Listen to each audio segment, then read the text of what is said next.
एक और बड़ी खबर सामने आ रही है, जहां पूर्व सीएम कमलनाथ का दतिया और श्योपुर दौरा आज है। दतिया में मां पीतांबरा देवी की पूजा अर्चना करेंगे और दतिया में चुनाव जनसभा को भी संबोधित करने वाले हैं। कांग्रेस के प्रत्याशी के लिए वोट की अपील भी की जाएगी और साथ ही श्योपुर के विजयपुर में भी कमलनाथ की बड़ी सभा का आयोजन किया गया है। तो दतिया और साथ ही श्योपुर में आज बड़ी सभाओं का आयोजन किया गया, जिसमें खुद पूर्व सीएम कमलनाथ शिरकत करेंगे। लेकिन दतिया में सबसे पहले मां पीतांबरा देवी की पूजा अर्चना कर जनसभा को संबोधित करने वाले हैं।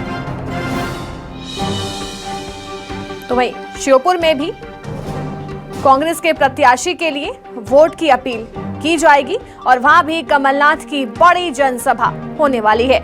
मेरे सहयोगी लगातार हमारे साथ बने हैं। शकील, आज दतिया पहुंचेंगे पूर्व सीएम कमलनाथ और दतिया जो है गृह मंत्री नरोत्तम मिश्रा का गढ़ भी कहा जाता है, जहां पर पूर्व सीएम कमलनाथ हुंकार भरते नजर आएंगे और साथ ही श्योपुर में ही बड़ी जनसभा को संबोधित करने वाले हैं। ग्वालियर चंबल संभाग पर आज पीसीसी चीफ कमलनाथ का पूरा फोकस है। 2 सभाएं होनी है। पहली अगर हम सभा की बातचीत करें तो चंबल का क्षेत्र माना जाता है, श्योपुर तो दूसरी की बातचीत की जाए दतिया मां पीतांबरा की नगरी है और इसकी शुरुआत भी मां पीतांबरा के दर्शन से करने वाले हैं। प्रदेश कांग्रेस प्रदेश अध्यक्ष कमलनाथ जो है वो पहुंचेंगे, मां पीतांबरा के दर्शन करेंगे और इसके बाद जो बीजेपी का गढ़ कहा जाता है और साथ ही साथ जो गृह मंत्री डॉक्टर नरोत्तम मिश्रा उनका भी जो गढ़ है वो कहा जाता है। तो यहाँ कहीं ना कहीं एक कांग्रेस प्रत्याशी के ना सिर्फ पक्ष में समर्थन की बातचीत करेंगे, बल्कि आसपास की जो सीटें लगती हैं, चाहे फिर वो सेवड़ा हो, उसके अलावा महगांव की बातचीत की जाए, गोहद और भिंड, ऐसी जो तमाम सीटें हैं जो कि दतिया से लगी हुई हैं, डबरा की अगर हम बातचीत कर लें तो ये तमाम जो 4 जो सीटें लग रही हैं दतिया से जुड़ी हुई, वहाँ भी समीकरण साधने की कोशिश की जाएगी, क्योंकि ये सभी क्षेत्र जो हैं डॉक्टर नरोत्तम मिश्रा यानी गृह मंत्री के प्रभुत्व के क्षेत्र कहे जाते हैं और इन क्षेत्रों पर ही फोकस किया जा रहा है।